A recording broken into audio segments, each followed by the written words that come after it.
Fala pessoal, tudo bem? Com muita alegria estamos aqui no nosso segundo episódio do podcast A Vida no Esporte. E olha, eu tenho certeza que vocês vão adorar o nosso convidado de hoje. É um grande amigo, uma pessoa que eu tenho uma grande estima, tenho respeito, tenho admiração, tive a felicidade de jogar do lado dele, de fazer gol com o passe dele. E é um cara de um coração, de um carisma que o Brasil inteiro conhece e gosta. Onde chega, arranca sorrisos, gosta de uma resenha. Eu sempre falo para ele assim, cara, você prefere um gol ou uma caneta? Ele fala assim, cara, você não me perguntou isso não. Ele sempre é a caneta. Aonde ele vai, ele deixa uma caneta lá na galera. Bom, tô falando do meu amigo Denilson Show. Cara, seja bem-vindo. Que alegria te receber aqui. É sempre um prazer. Muito obrigado. Carlos, seja bem-vindo. como é que tá? Tudo bem? Bem, graças a Deus. Espero que você goste, fique à vontade. Eu tenho dificuldade para ficar à vontade. Eu imagino. A gente está muito agradecido por você ter aceito esse convite. Imagina. A gente vai abordar aquilo que você quiser falar. O podcast, na verdade, a gente fala sobre saúde mental, saúde emocional, Importantíssimo. alta performance e espiritualidade. Né? Não é nichado, mas a gente gosta de tocar nesses pontos porque a gente entende que o esporte é um agente de transformação. E quantas pessoas a gente tem visto agora, a gente viu bastante nas Olimpíadas, não sei se você acompanhou, a própria Simone Biles, que falou sobre a importância do psicólogo dela, cara, em um momento muito duro da vida dela. E outros atletas que têm levantado a mão e falado assim, eu preciso de ajuda. Então, a ideia do podcast é a gente abordar um pouquinho isso. E você, eu tenho certeza que vai contribuir muito para que a gente possa levar esse conteúdo para as pessoas, para que mais atletas, não só do futebol, mas de todas as modalidades, possam entender a importância deles cuidarem do corpo, da mente, da alma, do espírito. Eu acho que isso é importante a gente ressaltar. Seja bem-vindo. Obrigado, Ricardo. Carlos, uma satisfação estar aqui com vocês, que vocês tenham muito sucesso no podcast. É um trabalho de várias mãos, muitas cabeças para fazer isso acontecer. Então, que vocês tenham muito sucesso. Eu já estou no meu 3º ano de podcast. O início não foi tão simples, tão fácil, né? Mas pensamentos positivos, trabalhar, correr pelo certo, que eu uso muito essa frase, né? Fazer as coisas corretamente, lá na frente você acaba colhendo os frutos, né? Então, que vocês tenham muito, muito sucesso. Quando o Ricardo começa a falar sobre questão emocional no esporte, e obviamente em todas as modalidades, nós viemos, né, Ricardo, de uma... Você praticou esporte, Carlos? Pratica esporte? Pratico esporte. Então a nossa geração, imagino que todos nós temos mais ou menos a mesma faixa etária de idade, a lembrança que eu tenho desses assuntos que vamos comentar aqui agora, na nossa geração a gente não ouvia sobre isso. A nossa geração foi forjada a não mostrar a fraqueza. Principalmente dentro do esporte, que eu vou falar, obviamente, dentro do que eu pratiquei durante muitos anos, que é o futebol, essa modalidade. Eu não lembro de ouvir a questão emocional e psicológica dentro do coletivo que a gente vivia. De uns anos para cá, isso ficou mais aflorado. Felizmente ficou mais aflorado, porque o atleta, no modo geral, parece que ele tem que estar sempre forte. Não só fisicamente, mas mentalmente sempre forte. Parece que ele precisa passar para as pessoas, para o torcedor, que ele é forte, que ele não se abala por qualquer coisa, que ele não se abala com uma derrota. E aí, de um tempo para cá, quando você falou, por exemplo, as Olimpíadas, eu acho que é um grande ponto de partida, porque normalmente dentro das Olimpíadas, essa questão emocional ela fica mais aflorada, né? Porque a maioria dos atletas que participam de Olimpíadas, a gente fala muito deles nesse período de Olimpíadas. Quando passa o período de Olimpíadas, essa visibilidade que eles têm nesse curto espaço, eles não têm mais. Eles perdem, né? Que eu acho que é uma coisa que nós que trabalhamos com comunicação precisamos dar mais ênfase a eles durante todo esse período de preparação até a cereja do bolo, que é disputar as Olimpíadas. Então a gente vê muito a conquista, o Ricardo vai me entender. O futebol, quando você conquista uma medalha de prata, não serve. Ela não serve para você. Eu tenho um exemplo muito claro da Copa do Mundo de 98, que a gente foi para uma final de Copa do Mundo, que se fosse qualquer outra modalidade, o Brasil estaria soltando fogos e recebendo a gente de braços abertos. A gente parecia que tinha roubado alguma coisa, roubado um banco. o olhar do torcedor com a gente naquele momento era surreal. E a gente tinha chegado numa final de Copa do Mundo e conquistado uma medalha de prata. Então, quando você vê a satisfação da equipe de ginástica, por exemplo, quando conquista uma medalha, a Rebeca individualmente foi a grande protagonista, mas o coletivo, quando conquista ali uma medalha de prata, uma de bronze, você vê a satisfação das meninas, do time, da comissão técnica das meninas, é surreal. Eu até comentei com a minha esposa em casa, eu falei, mozão, olha isso, olha a alegria de conquistar uma medalha de bronze. Isso na minha modalidade, isso não existe, essa comemoração. Não existe. E aí quando você também não conquista a medalha, ou a tão sonhada medalha, que é o grande prêmio dentro das Olimpíadas, vem essa questão das declarações, a questão emocional, a dificuldade que foi chegar lá e você não conseguiu a conquista. Muita gente desiste, muito patrocinador larga.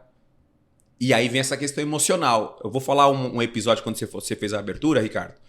O Cássio, antes de sair do Corinthians, alguns meses antes, ou até um mês antes de sair do Corinthians, ele deu uma declaração que isso ficou muito aflorado no esporte.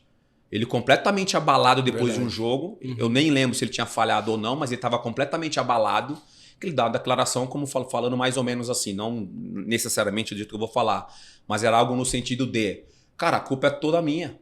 Parece que eu sou o culpado de tudo que acontece dentro do Corinthians. Exatamente. Eu tô cansado, Daí abriu a brecha para a saída dele do Corinthians. E depois dessa declaração do Cássio, que, cara, é o Cássio. Costas largas, cara experiente. Uhum. A gente falou, mais uma vez, a gente voltou a falar da questão emocional e mental dentro do esporte. Porque o atleta, vocês podem me interromper, tá? Fique à vontade. Porque o atleta, no modo geral, cara, nós somos como qualquer outra pessoa. A gente tem o privilégio, né, Ricardo? Sim, sim. Cara, graças ao nosso esporte, o que Deus deu para nós como dom, de serem pessoas públicas hoje. E automaticamente, as pessoas se espelham na gente. As pessoas olham e falam, puta, eu quero ser igual o Ricardo, quero ser igual o Denilson. E ainda mais nessa nossa fase de vida agora. Tanto o Ricardo quanto eu, a gente o Ricardo recém parou de jogar, né? Ainda ele tem um perfil de atleta, recém parou de jogar. Eu já tô há 14 anos de aposentado, então eu tive que me reinventar. Eu parei por uma lesão, que aí a questão emocional, no meu caso agora, foi punk, porque quando você tem a oportunidade de planejar o que você quer, é uma coisa. Quando é abreviado essa tua trajetória, é diferente. Então a minha trajetória ela foi abreviada. Precocemente eu parei de jogar. Eu parei de jogar com 30 anos, pô. Então, teoricamente, 30 anos, eu estaria no auge da minha forma física, no auge da minha leitura, do meu entendimento. Maturidade. O auge. E de repente vem esse golpe. Uma outra coisa que a gente fala muito e está dentro do assunto nosso, que é essa questão mental, que é a depressão. Sim, eu tive sintomas de depressão. Que é a vontade de não sair de dentro do quarto. Eu tive. Que é ficar o tempo todo deitado, que é não ter vontade de comer, você não sente fome, você não sente prazer em nada. E são sintomas. Sim, sim. Você teve depressão? É muito raso eu falar que eu tive depressão, porque, né, eu aos meus olhos e o sentimento que eu tinha naquela época, eu não tinha esse discernimento. Só que aí quando você passa por esse pequeno caminho, no meu caso, e você começa a ouvir relatos de quem teve depressão, você fala, caramba, eu tive ali alguns sintomas, mano, de depressão. Felizmente, o Ricardo me conhece há muitos anos, eu sempre tive uma estrutura familiar muito acolhedor. Desde sempre. Que sempre foi meu ponto forte, assim, onde o meu porto seguro sempre foi a minha família. Felizmente. Mas nem todo mundo tem esse privilégio de ter dentro da própria casa, do próprio lar, uma família que te acolhe. Porque às vezes dentro da sua própria casa, tem diversos exemplos que dentro da própria casa, ou o pai, ou o irmão, ou a esposa, ou o primo, ou gente próxima, que te traz o problema. Que te traz o desconforto mental, emocional. Dentro da sua própria casa.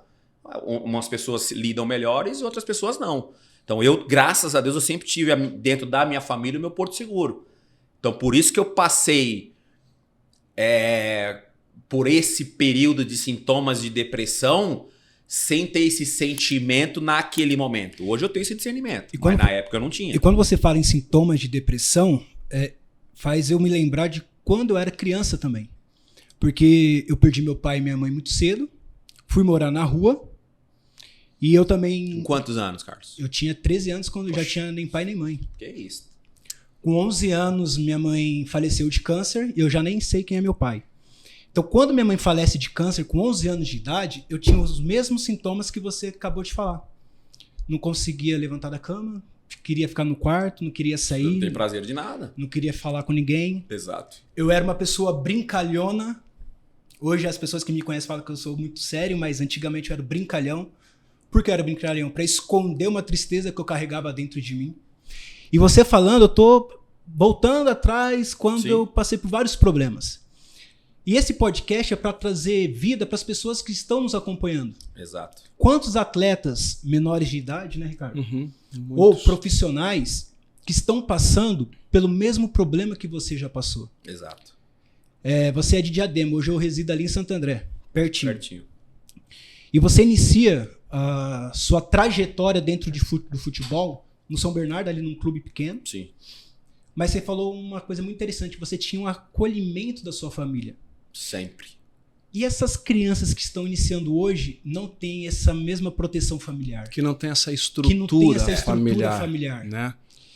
Dentro hoje do esporte que você vivenciou, dentro do campo, e hoje na parte da comunicação, para as pessoas que estão nos assistindo agora, o que você pode trazer da sua memória quando você tinha 12 anos e ensinar essa pessoa que está nos assistindo agora e fala, poxa, ele passou por o mesmo problema que hoje eu estou passando. É muito delicado. Eu sempre falo, quando alguém, fazer uma analogia, quando um pai me fala assim, Denilson, eu tenho um filho que joga futebol e ele é muito bom. O que você falaria para o meu filho? Para ele se tornar um jogador de futebol? É um caminho que você inicia e você não sabe se você vai chegar. Porque dentro dessa modalidade que foi o futebol na minha vida, a porta ela é muito estreita. Porque são muitos jogadores, às vezes com mais talento, menos talento. Tem várias situações dentro de um coletivo. E às vezes nem é o que brilha mais é o que vai chegar. Normalmente nem sempre o que brilha menos também chega. Enfim, é uma roda gigante ali de qualidades e tudo mais. O olhar do técnico. Não é uma matemática exata. Não é uma matemática exata. Eu tenho vários exemplos de jogadores que jogaram muito melhores do que eu na minha categoria, na base, que eles não conseguiram chegar.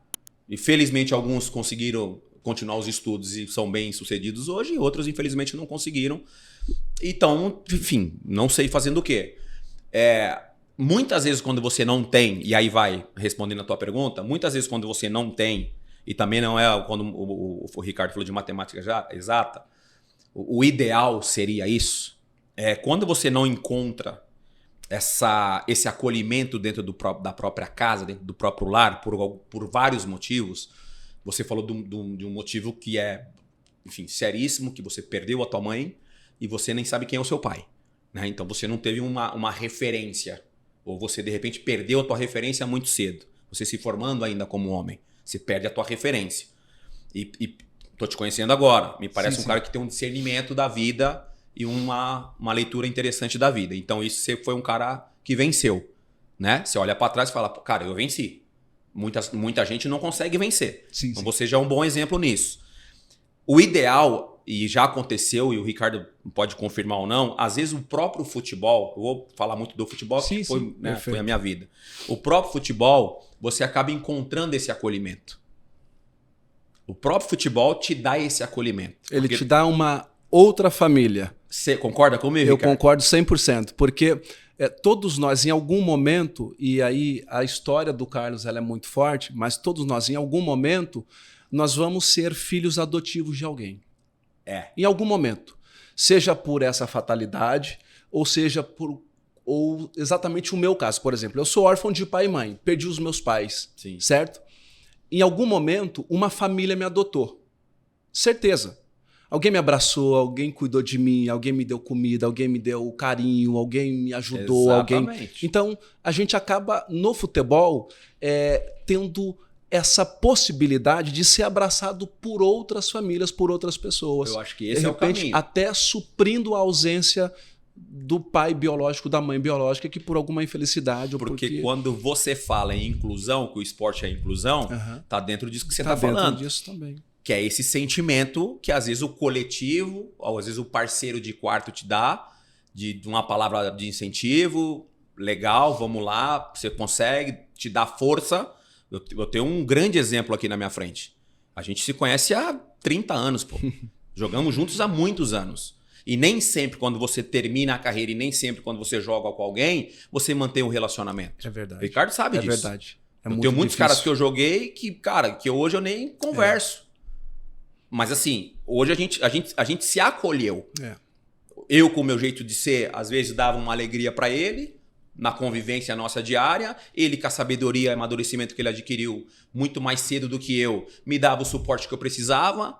E vice-versa, a gente pode citar o Edu e o Assunção, que foram os outros brasileiros. E é óbvio, ouvindo você falar sobre isso, eu lembro do nosso período, da nossa etapa juntos lá no Betis, e é exatamente isso. Você que sempre foi esse cara alegre, extrovertido, brincalhão, porque você sabe, você é um cara carismático, certo? Você é um cara carismático. E mesmo sendo um cara carismático, hoje você onde chega, você vira o centro das atenções por causa da sua simplicidade, por causa da sua alegria, por causa da sua comunicação. Você é um cara que se envolve com as pessoas gostam de você porque elas te admiram pela sua história, elas te admiram pela pessoa que você é e hoje, claro, pelo grande comunicador que você virou, você sabe disso, que você virou um grande comunicador. Então, quando você fala sobre isso, eu lembro de quando eu chego no Betis, eu era o novato da turma. Poxa, você já estava lá e já era a sua... Bom, não era a sua segunda passagem pelo clube, mas você tinha saído para o Flamengo e depois voltou. Né? E já era um período da sua vida um pouco difícil, com as lesões, né? E você estava enfrentando também esse conflito também, talvez essa dificuldade de administrar toda essa situação. Bastante. Mas você mesmo assim, você era um cara que transmitia essa alegria, você brincava, você sempre lançava uma brincadeira que a gente se divertia. E aí essa troca, cara, não adianta. Quando você fala assim... Eu tenho esse jeito de brincar e tal, e quando eu brincava as pessoas sorriam, mas eu também tinha um outro lado que as pessoas talvez não conheciam, e aí eu pude conhecer. Exatamente. Então a gente se completou. Você me fazia dar risada quando às vezes a bola... E você sabe muito bem disso. Quando eu cheguei no Betis, eu não saí fazendo gol logo nos primeiros dias. Passei um período difícil de adaptação e daqui a pouco as coisas foram encaixando. E você, mano, calma, que vai dar tudo certo, é assim mesmo, é malaracha, como eles falam. O momento não é bom, mas continua, é um mau momento, continua trabalhando que vai dar certo. E aí sempre com aquela brincadeira de falar assim, não, é isso mesmo, vai dar certo. E você, naquele período, em um momento também de dificuldade, agora, o que eu faço? Para onde eu vou? Poxa, o meu joelho não está me respondendo, a situação não está legal, não estou jogando, eu quero me manter competitivo, e agora o que eu faço? Não, e aí, de repente, a gente tem... Vem cá, vamos fazer assim? Eu acho que essa troca no futebol, e para quem está ouvindo o podcast, vendo o podcast, e você está passando esse momento que o Carlos falou agora, óbvio, né, cara? Porque eu, quando era adolescente, é bom você ter experiência, né? Sim. É muito bom, cara. Quando eu era adolescente, eu ouvia as coisas das pessoas, obviamente entrava por um ouvido e saia pelo outro. Eu não tinha discernimento nenhum. E assim, leve em consideração o que eu tô falando aqui. Se você está passando por um momento difícil, fique atento dentro do teu conhecimento, enfim, da tua experiência, seja ela pequena, com esse carinho, com essa atenção que alguém que está aí do seu lado está te dando. Às vezes é esse apoio que você está precisando. Às vezes você não está tendo dentro da sua própria casa o que você esperava ter, mas às vezes você está tendo de um parceiro, ou se você pratica esporte, de um companheiro ali de profissão. Então fica atento a esses detalhes, porque pode ser que aí esteja o teu alento. Refúgio, né? O teu refúgio, porque volta a falar aqui, o futebol ele também é acolhedor por isso. Então, às vezes, o jogador não teve ali dentro da família dele o carinho que ele precisava, que ele queria ter, e o futebol deu isso para ele. Então, e, obviamente, é que a gente está falando, estou tentando falar de algo muito positivo. Sim. Porque a gente também tem um histórico muito grande de coisas que não deram certo, de jogadores que não deram certo, de pessoas que não conseguiram sair da depressão, né? Mas o nosso papel aqui é sempre tentar mostrar para as pessoas que mesmo que esse momento é um momento tenso, Cara, há uma oportunidade, há uma saída. Eu passei por diversos... O Ricardo, quando ele fala da minha alegria, houve um momento da minha trajetória que eu falei, essa minha alegria tá me atrapalhando, pô. Essa minha alegria tá me atrapalhando, pô. Por que o Carlos e o João e o Ricardo eles estão me olhando assim? Esse olhar de desprezo, esse olhar de esse moleque não quer nada com nada. Você acha... Por que tá julgamento, olhar de julgamento. Esse olhar de julgamento. É porque você acha que as pessoas olhavam para você e achavam que você não sentia, talvez, o baque? É isso? Esse moleque não quer nada com nada, pô. Esse moleque só quer zoeira, só quer brincar. Pô, Ricardo, eu, desde os meus... Inconscientemente, nessa fase dos meus 12 anos, quando eu vou pro São Paulo, jogar futebol e ver meu pai só no final de semana, e meus pais, nesse caso, nos finais de semana, a partir de quando eu tomo essa decisão inconscientemente, eu tô chamando uma responsabilidade para mim natural. Que eu, felizmente, com 16 anos, cheguei no profissional e tive um ano depois, com 17, falei para meus pais, cara, agora eu vou cuidar de vocês. E tenho honrado os meus pais até hoje. Que é a minha obrigação como filho, é honrar os meus pais. Eu tenho honrado meus pais, se Deus queira que não, mas se eu perder meus pais hoje, cara, o meu coração tá... Que eu faço tudo pelos meus pais. Vai dormir tranquilo. Eu honro os meus pais. Eu faço tudo o que eu posso fazer pelos meus pais. E por muitas pessoas da minha família. Que é a educação que eu tive dos meus pais. Meus pais me educaram dessa forma. Então, quantas pessoas... Você é um cara legal, mas você é humilde, você é assim... Meus pais me formaram dessa forma. Tem gente que não conseguiu ter essa formação e também tem o mesmo pensamento e a mesma leitura de vida que eu tenho. E provavelmente para essa pessoa que não teve o acolhimento dentro de casa, foi muito mais difícil. Porque ele foi aprendendo com a vida. Com a vida. A vida foi ensinando ele. E a vida te dá 2 caminhos. A vida te dá 2 caminhos. Você escolhe o caminho que você vai seguir. Nós seguimos o caminho do bem. O caminho de ser correto, de correr pelo certo, de ser honesto. E muitas vezes nós, que escolhemos esses caminhos, sofremos mais do que os que escolheram os caminhos equivocados, errados. Eu sofri muito por agir com o meu coração e lá na frente ser prejudicado. Foi muito fiel à sua emoção. Sabe? E você fala, caramba, por que comigo? Se eu fui um cara parceiro, se eu fui um cara correto, se eu fiz isso, se eu fiz aquilo, por que comigo? E aí você olha pro lado e vê o cara que não foi correto, que não é legal, que não é honesto, se dando bem. Quantas vezes eu já olhei pro lado e falei, por que ele tá se dando bem? E eu não. Se ele não é legal. E pô, eu tô aqui, cara, sendo correto e parece que as coisas não estão acontecendo. Obviamente, você vai passando os anos, você vai tendo discernimento do que é certo e que é errado. E aí você vai tendo provas, né? Que a vida também vai te colocando provas. Dentro disso que você fala sobre esses 2 lados da vida, eu acho isso muito interessante. Acho que a gente poderia até se deter um pouquinho nesse assunto. Porque quando a gente fala sobre esses 2 lados da vida, a gente vê pessoas que estão nos acompanhando agora entendendo o seguinte, caramba, esse cara ganhou tudo. Esse cara foi multicampeão. Esse cara ganhou Copa América com a seleção, Copa das Confederações com a seleção, foi seleção da confederação, foi o melhor jogador do campeonato. Cara, com tudo que você ganhou, foi campeão do mundo, cara, foi pentacampeão do mundo. Você foi a maior venda do futebol brasileiro quando você sai do São Paulo pro Betis por 32 milhões de dólares naquela época. E eu não vou entrar nesse assunto, mas é uma opinião minha. Eu acho que se fosse na época de hoje, com o talento que você tinha, você ultrapassaria muitos caras aí, cara, com valores, eu acho que valores absurdos, assim. Mas para sua época, você foi a maior venda à frente do Ronaldo Fenômeno, cara. Só foi mudar esses números, se não me falha a memória, em 2013, quando o Neymar saiu para o Barcelona. E aí depois vieram outros. Mas onde eu quero chegar? Esses 2 lados da vida, a gente fala que o esporte, e eu acredito piamente nisso, eu até falo com as pessoas, às vezes as pessoas falam assim para mim, Ricardo, o futebol é sujo. E eu falo para as pessoas, não é sujo.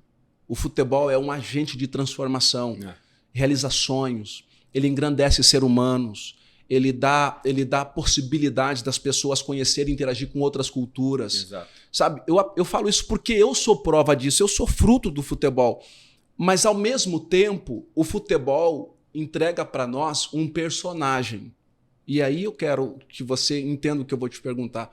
Eu já sei para onde o personagem, o personagem ele convive com a gente durante o período que a gente se mantém ativo. Exato.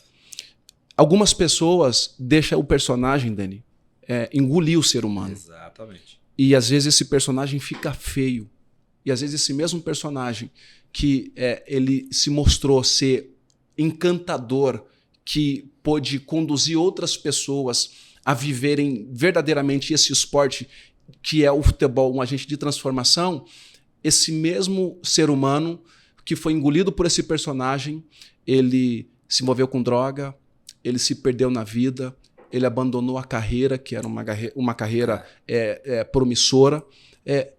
Você não entende que se não houver um conhecimento do seu eu, e aí a gente vai mais para o lado espiritual, de saber que é só uma ferramenta que nós temos através desse talento e desse dom que nós recebemos para jogar bola, para a gente poder servir e levar vida para as pessoas através da notoriedade, da popularidade que a gente ganhou. Você não entende que isso é muito importante? Concordo. É uma linha muito tênue. Eu concordo, Ricardo, e eu sempre falo, quando eu tenho uma oportunidade, igual eu estou tendo aqui, eu vivi e vivo em dois mundos. E eu tive o discernimento muito rápido desse mundo personagem que o Ricardo Oliveira está falando. O futebol, ele obviamente te traz muitos prazeres. Isso é fato. Te traz muitos prazeres. Eu usufruí muitas vezes desses prazeres. Quando eu falo de prazeres, eu não estou falando só de sacanagem, não. Estou falando de você ir num bom restaurante, você entrar num lugar e as pessoas pagarem a conta para você, você entrar num shopping, comprar uma boa roupa porque você trabalhou ali e ganhou seu dinheiro. Futebol te dá muitos prazeres. Se você não ficar atento dentro desse mundo dos prazeres, você se perde. Porque aí você começa a viver esse personagem que o Ricardo Oliveira falou, achando que aquilo é a tua vida real. Tua vida real. E aí quando isso é interrompido, você despiroca. Você vai precisar. Fica louco. Você vai precisar conviver com um ser humano que você sempre foi. Tu fica louco. O personagem morreu. Então, quando você, né, Ricardo? Quando você consegue ter o discernimento de aqui, porque eu tive esse discernimento quando eu fui para Espanha. Porque eu curti os prazeres, os 4 anos de profissional que eu fiquei no São Paulo aqui, só ganhava. Não tinha. Perder dificilmente eu perdia, eu só ganhava, era o Denilson e tal, e até chegar a esse ponto que ele falou do jogador mais caro do mundo. Então aquilo pra mim era, nossa, coisa linda. Então eu vivi esse personagem durante 4 anos. Quando eu vou pra Espanha, eu caí numa realidade que eu não esperava. Então eu chego na Espanha, o personagem Denilson, o jogador mais caro do mundo, e eu vou viver aqui do jeito que eu vivia no Brasil, irmão. Esquece, papai, vou deitar. E aí você começa a ter os obstáculos, você começa a perder, você começa a ser criticado, aí você começa a se duvidar, a duvidar do seu potencial. E aí você começa a ter o discernimento e fala, peraí, aquele personagem lá não... E aí eu tive o discernimento muito rápido do que Deus tinha me dado como dom e transformou naquilo numa profissão. Eu consegui enxergar rapidamente que aquilo era a minha profissão e eu tinha que fazer da minha profissão a melhor. E eu consegui fazer no tempo que eu fiquei sendo atleta profissional da melhor forma possível. Denilson, teria tido tempo de você jogar mais alguns anos? Teria, mas Deus naquele momento colocou ali uma lesão que naquele momento eu falei, pô, Senhor, tudo que eu pedi pro Senhor era justamente não ter nenhum tipo de lesão e o Senhor me dá uma lesão. E uma lesão que ela é crônica. O Ricardo me conhece, eu sofro com a minha lesão até hoje do meu joelho. Só que naquele momento eu falava, pô, Senhor. E houve um antes e um depois do Denilson? Antes da lesão eu pensava de um jeito, posterior à lesão eu comecei a pensar de outra forma? Houve. Porque quando eu tenho uma lesão, antes de chegar nesse ponto da lesão, como eu percebi na Espanha, e eu falo pra tu, eu amadureci na Espanha. Como homem, como atleta, fui na Espanha que eu amadureci. Eu até a Espanha eu era um moleque. Eu era um moleque que jogava bola. Eu era um moleque que tirava onda jogando bola. Só. Só isso, eu não era um atleta profissional. Quando eu vou para a Espanha, eu me torno um atleta. Porque eu consigo entender que era a minha profissão, que era aquilo que iria fazer com que o resto da minha vida eu continuaria vivendo e proporcionando para os meus, dentro da medida do possível, uma vida mais confortável. Mas eu demorei a entender isso, demorei 4 anos. E tem jogador que não consegue entender até hoje. Com 30, com 35 anos. É verdade. Quando a bola parar de girar, esses jogadores vão, mais uma vez sendo repetitivo aqui, falando muito do que é a bola, né, do que foi o futebol. Sim. Quando esses jogadores pararem, quando essa bola parar de girar, eles vão entender. E aí pode ser tarde. Eles vão entender o que eles viveram no espaço de 10, 15 anos. É um privilégio, cara. É um privilégio hoje o cara ser um atleta profissional dentro de uma porcentagem de 5, 6% que consegue ter o sucesso. São privilegiados, irmão. Porque se você pegar a estatística dos jogadores que com 30 anos, 35 anos, olham para trás e não conseguiram construir nada, é gigante a porcentagem. É gigante. Nós dois estamos dentro de uma minoria. É zero, Denis, se não me falha a memória, é 0,1% dos que realmente foram assim, acima da média. O índice, para você se assustar, é de 82% de 100 os atletas que ganham R$1.000. Então, 82%. Menos de um salário mínimo. Menos de um salário mínimo, você imagina. Então, assim, especificamente para o atleta, mas quando eu falo sempre no atleta aqui, para você que está vendo e ouvindo, leve para a tua vida. O Ricardo Oliveira vive um mundo corporativo agora e a gente sempre tenta fazer essa comparação com a vida da pessoa que também não é um atleta. Um atleta. Sim. Porque serve. É o aprendizado da vida. Porque serve. O que nós estamos contando aqui são coisas que nós vivemos como seres humanos. Eu vivi como atleta e sofri igual quem está sofrendo que de repente não está atingindo a meta. Tinha que bater meta, tem que bater. Tem que bater meta na empresa. A nossa derrota como atleta, um jogo, um campeonato, é o final do ano o cara chegar dentro da empresa e falar: esse ano não. Cara, moiou. Não fiz nada esse ano, mano. Não consegui vender nada, irmão. Não consegui fazer nada esse ano, mano. Foi um ano assim. Aí você tem que olhar e falar: peraí, foi um ano terrível, mas deve ter alguma brechinha aí. Alguma coisa eu devo ter feito de errado para isso. Aí você vai corrigindo. Que é o que acontece na nossa vida como atleta. Então, assim, a minha vida como atleta, depois desses 4 anos como profissional no São Paulo, ela foi completamente transformada quando eu vou para a Espanha. Porque eu volto a ser um cara que chegou lá e parecia que não sabia jogar bola. Um futebol diferente, uma cultura diferente, um idioma diferente, uma rotina diferente. Uma rotina completamente diferente que eu vivia no Brasil. Eu não tinha amigos lá. Então eu tinha que ter paciência para conseguir fazer amizade. E confiar, e me abrir. Cara, um turbilhão de coisas foram acontecendo num espaço de 2, 3 anos. Até eu falar: calma aí. Cara, hoje eu sou um espanhol, hoje eu vivo como um espanhol, hoje eu vivo a rotina do espanhol. Uhum. Hoje eu me alimento com o que eles têm de melhor aqui, que por certo, né, Ricardo? A culinária ela é maravilhosa. Então, quando eu comecei a ter esse discernimento, eu comecei a olhar mais para frente, mais para o futuro, falei: cara, eu preciso fazer valer esse dom que Deus me deu aqui como profissional. Porque eu não quero terminar a minha carreira e olhar para trás e falar: cara, eu não construí nada. E não é só construção profissional, não. Construção material mesmo. Cara, eu não construí nada. Porque eu ouvi o Vanderlei Luxemburgo falando uma vez, numa entrevista qualquer dessas aí, que, cara, a gente teria um espaço muito curto de tempo para construir uma base para continuar vivendo. E eu falava: caramba, faz muito sentido. E eu tive muitos companheiros, dentre eles Ricardo Oliveira, mas eu tive muitos companheiros com esse discernimento de chamar o Denilson com 20 anos de idade, falar: cara, faz assim, faz assado, você tá errado, você tá fazendo errado, aí não é legal. Então são essas oportunidades que você precisa entender.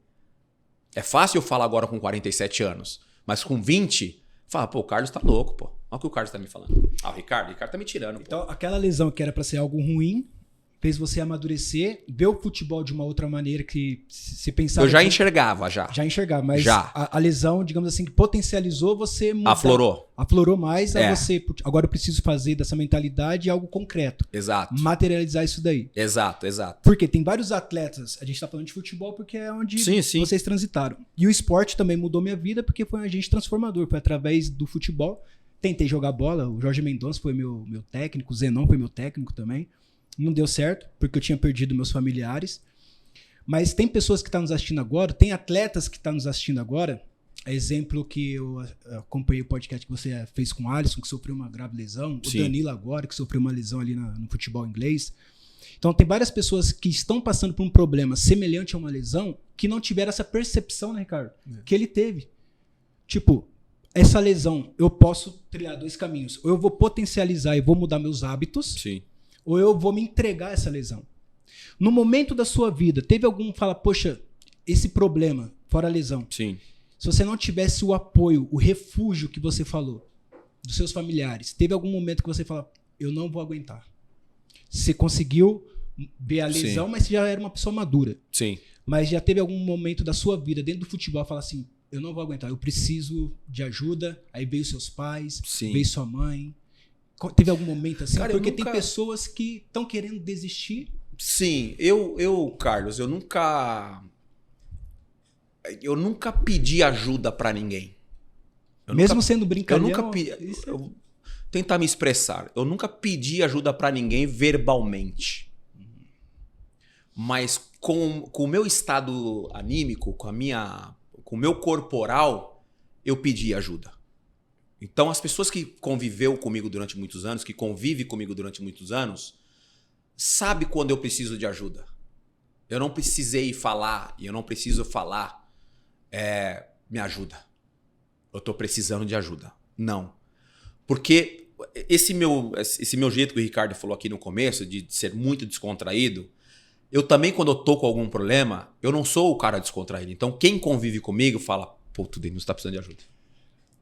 Sabe assim? Isso aí. E aí vem e fala, e aí, mano? O que tá precisando? O que tá pegando? É loucura isso, né? Então, o meu corporal, o meu estado anímico, mostra para as pessoas que convivem comigo linguagem, né, corporal. que eu não tô bem. É. Seja um amigo, seja minha esposa dentro do meu relacionamento, seja com os meus pais. Sabe? Eles olham e falam, opa, o Denilson não tá legal. Isso a gente percebe. Você está falando nessa situação Sim. hoje, né? Mas a gente percebe isso dentro do campo, né? É o cara que não consegue dominar uma bola. A linguagem boa comparação. A linguagem corporal do cara, quando ele erra, ele tá com os ombros assim para frente, cabeça Não baixa, é, ele não Ricardo? consegue levantar a cabeça, né? E alguém tenta dizer, vamos embora, vamos que dá certo. De novo, e o cara, ele não consegue. E esse exemplo que o Ricardo tá falando agora, e é perfeito, e eu acabei de falar, cabe também para essa pessoa que tá vendo a gente. Né? Você traz para sua vida, tudo que a gente tá falando aqui, leva para tua vida. Porque tem gente que chega e fala, pelo amor de Deus, mano, eu preciso de ajuda. Mentalmente eu tô... Abalado. Pô, perfeito. Perfeito. Mas tem outras pessoas que é como eu. Uhum. Que mostra com gestos corporais, com estado anímico e tudo mais. E aí você que tá do lado dessa pessoa, troca uma ideia, pô. Ô fulano de tal, tô te vendo, e aí? E às vezes a pessoa desabafa aí. Até uma comparação, não sei se cabe a comparação, mas, por exemplo, eu sempre fui um cara muito grato. Sempre. Todas as pessoas que eu sei todas as pessoas que me ajudaram, desde a minha chegada no São Paulo até hoje, na minha trajetória como comunicador. Sim. E todas as vezes que eu tenho a oportunidade de estar perto, eu sempre falo, mano, valeu, mano. Muito obrigado. E às vezes o cara, nesse momento, só tá querendo ouvir isso, mano. Porque às vezes a pessoa fica falando, será que ele lembra que eu, há 5 anos, dei uma oportunidade pra ele em tal lugar? Porque eu não cheguei sozinho num ser jogador de futebol, ele não chegou sozinho, esse podcast aqui não acontece sozinho. Sabe assim? Então às vezes a pessoa só fala assim, mano, ô Carlos, obrigado, viu, mano? Pô, lembra aquela época lá que você... Aí você fala, pô, ele lembra. Vai fazer tão bem pra você. Como fez pra mim, muitas vezes a pessoa chega em mim e falou, Denilson, pô, obrigado, viu, mano? Pô, aquele dia lá você fez uma parada... Cara, me fez tão bem. E tem um jogador específico que fez isso com você quando você iniciou? Esse aqui é um cara importantíssimo na minha trajetória. Ele é um cara importantíssimo na minha trajetória. O Alexis, capitão do nosso time, Sim, foi um cara importante na minha Espanhol. trajetória. É. O Fabiano, que hoje a gente fala que é o genro do Fabiano Vanderlei, Costa. que pô, cresceu junto comigo dentro de São Paulo. É. Sabe assim, eu tive vários amigos. Fabiano é de Marília, né? Fabiano de Marília. Também são sou de vários Marília, que- Meu amigo até hoje. Sabe? Cafu. Quando eu chego na seleção, 17 anos. Leonardo. Sabe? Os caras, ô garoto, vem, tamo junto. É isso aí. Sabe? Não é hoje. Deus que me perdoe que eu não tô no dia a dia da seleção. A sensação que eu tenho, que não tem esse acolhimento. Que é cada um no celular, cada um com seu fone. Aí a hora que. Vamos ali. Tem um jogo pra jogar ali, vamos ali jogar. Acabou aquele jogo ali, acabou, não tem a sensação. Esses dias eu encontrei com uma senhora no elevador e a senhora virou pra mim e falou assim: eu te conheço. Aí eu falei: eu sou modelo. Eu falei: não, tô brincando. Eu fui jogador. Falei: não vai confundir. As pessoas me confundem muito com outro aí. Ela é uma senhora. Aí eu falei pra ela assim: eu chamo Denilson. Ela eu achei que ela ia falar Cafu. Denilson, tudo bem? Tudo bem. Ela, nossa, eu lembro de você jogando. Eu lembro do meu marido falando de você. Eu lembro, nossa, aquela época era tão bom, né, o futebol. A senhora, aquela época era tão bom o futebol, né? Hoje parece que não... Os jogadores parece que não jogam mais assim com paixão, né? Uma senhora. Aí eu virei pra ela e falei assim, pode ser que é por causa do celular. Porque hoje, por que eu falo isso? A nossa geração, as pessoas que criticavam a gente, as pessoas criticavam a gente por causa do nosso desempenho, por causa da nossa performance. O Ricardo jogou mal, o Ricardo foi mal, o Ricardo não fez gol, pô, deu 3 chutes no gol hoje, só um atacante não pode fazer isso, porque ele é isso, porque ele é aquilo, tal. O Denilson não driblou ninguém, o Denilson não sei o quê, só. Hoje a crítica ela é maior, por quê? Porque os jogadores se expõem muito. É isso aí. Os jogadores usam muito isso daqui e se expõem muito a vida dele.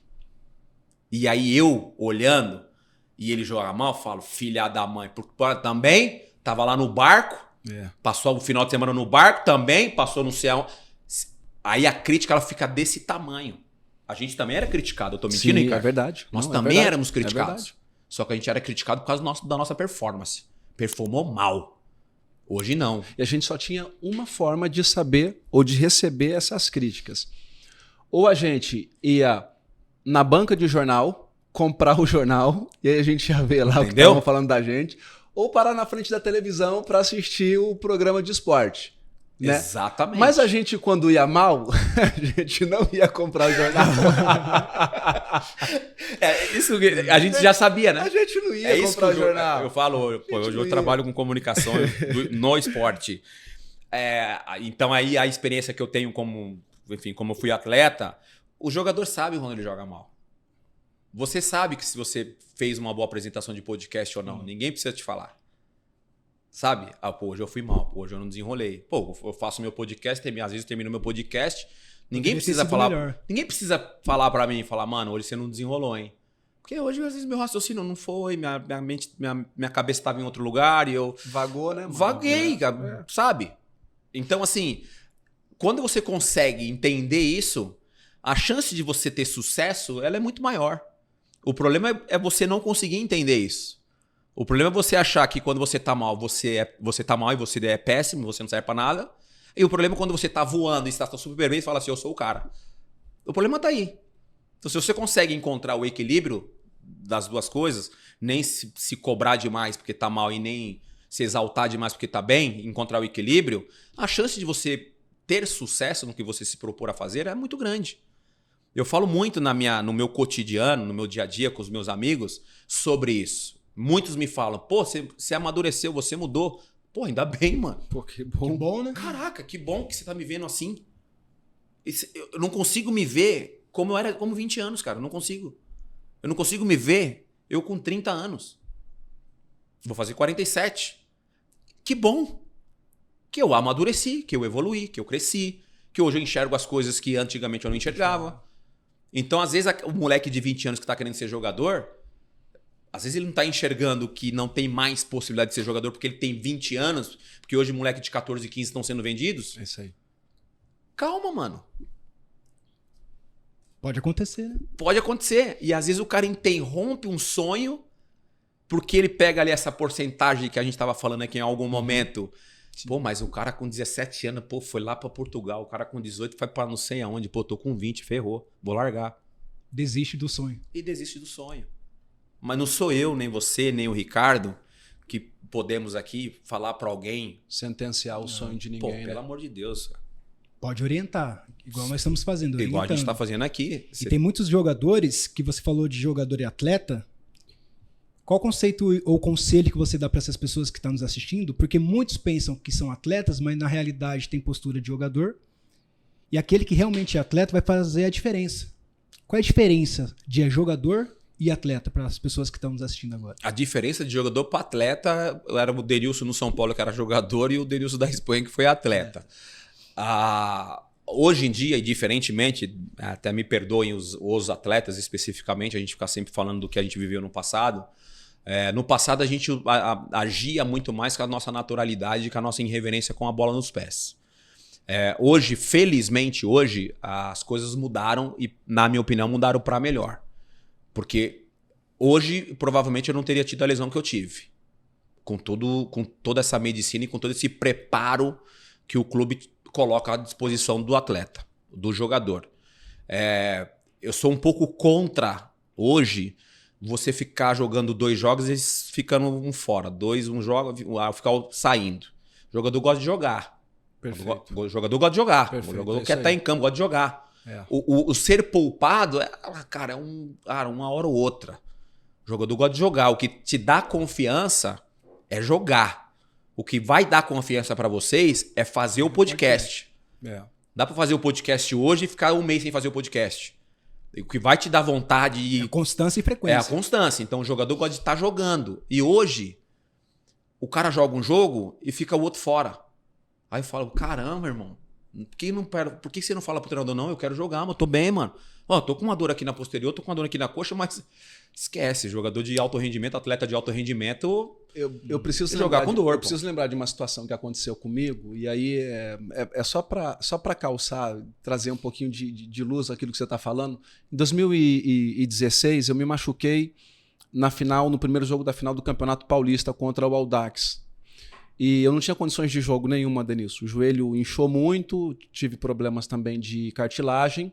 O joelho produzia um líquido excessivo e eu tinha que tirar esse líquido, eu fazia a punção e fazia Synvisc, que era o líquido para amortecer. Eu não conseguia treinar, eu não conseguia ir para o campo, eu só fiquei na academia, pedalando, fazendo isometria, e eu não conseguia. O doutor me chamou e falou assim, Ricardo, você não consegue ir para o campo? Eu falei, não consigo. Ele falou, fica bem difícil para colocar você para o jogo de domingo. Eu falei, eu entendo, eu sei que é complicado mesmo sem eu conseguir fazer um treino no campo. Mas eu confio em mim, eu confio no meu corpo. É um jogo, é uma final. Eu já convivi e convivo com as dores há muitos anos, doutor. E você sabe disso, quando você me aprovou aqui, você sabia que eu tinha um joelho problemático, que eu tinha algumas lesões, mas eu sempre me cuidei e o meu corpo sempre me deu essa resposta. Ele falou, conversa com o treinador e aí é uma decisão sua com o treinador. Falei com o Dorival, fui tentar treinar no sábado, que era um dia antes da final.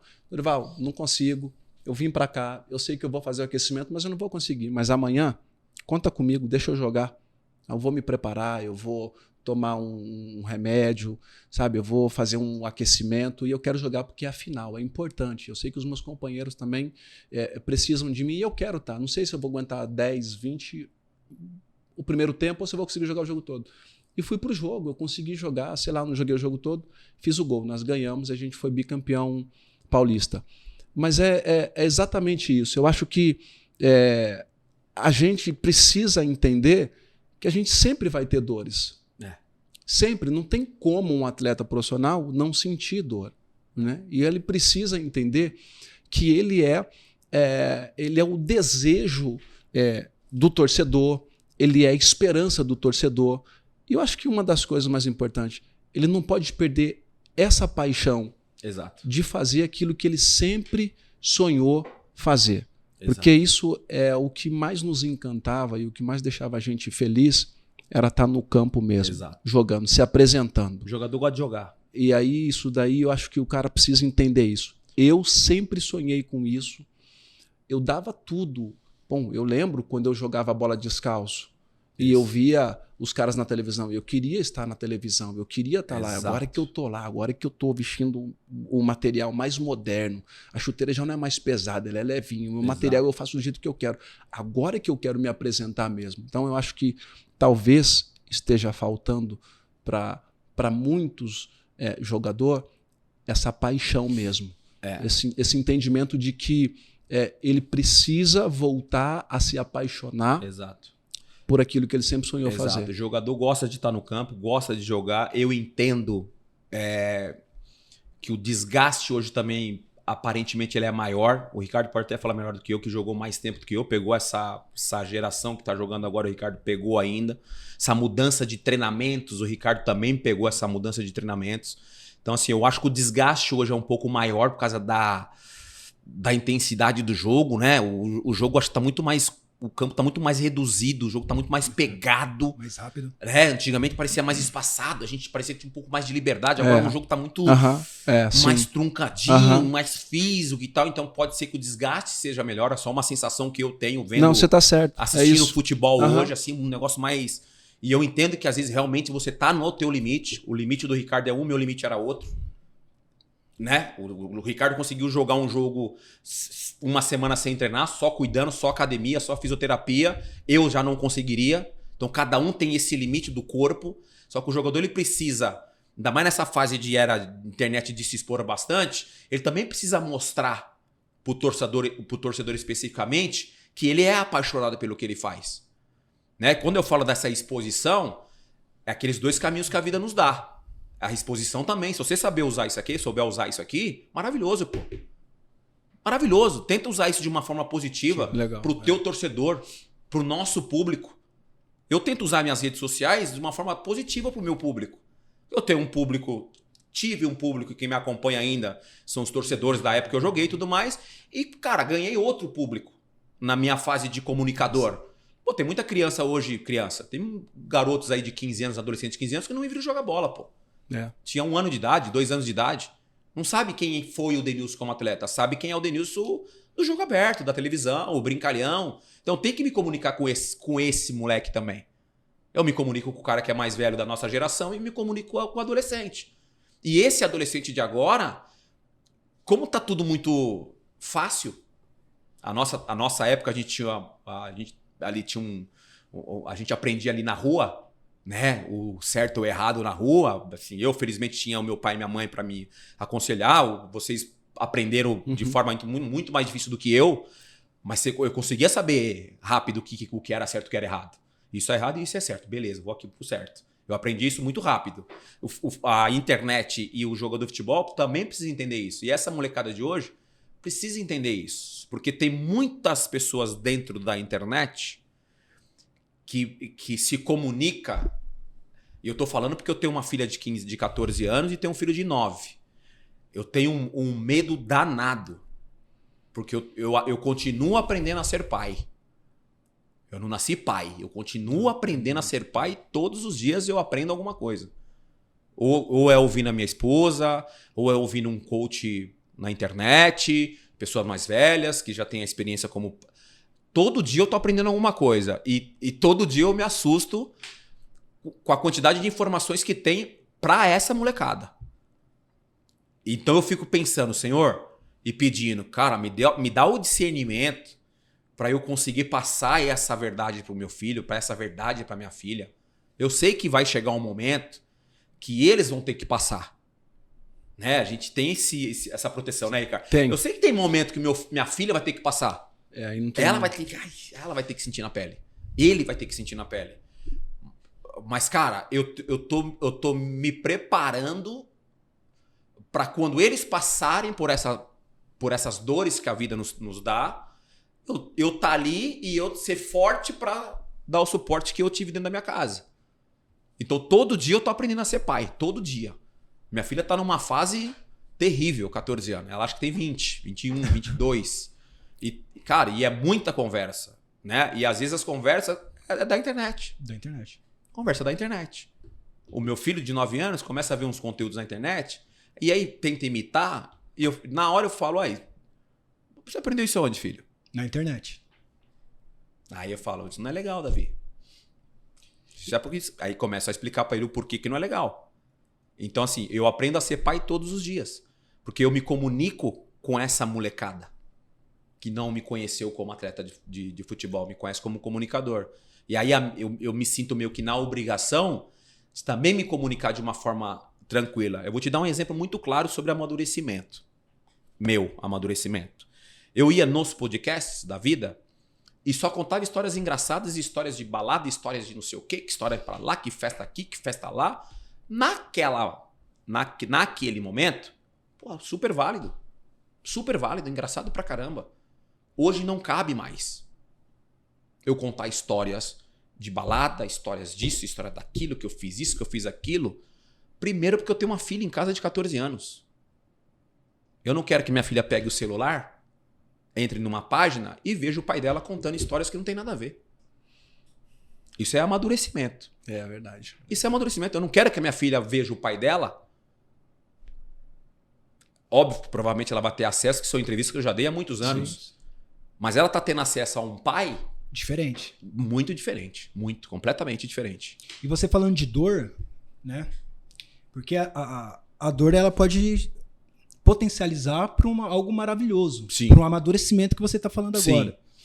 Quando eu falo de mim, porque quando eu perdi minha mãe, eu senti a dor da perda, da rejeição, da saudade. Quando eu descobri que ela estava com câncer, eu tinha que dar banho nela, enfim, várias outras situações. Pessoa do Denilson, qual foi a maior dor que o Denilson passou como pessoa, independente se estava como jogador ou hoje como comunicador, e aquela dor fez você amadurecer? Uma dor tipo, poxa, essa dor eu tô sofrendo, mas se eu vencer essa dor hoje, eu vou me tornar uma pessoa melhor. Não se compara com a que eu tô sentindo hoje. A que eu tô sentindo hoje não se compara com qualquer outra coisa que eu vivi na minha vida profissional e vida pessoal. Não se compara. O que a gente vem vivendo como família nesses últimos 45 dias estão sendo os dias mais difíceis para minha família.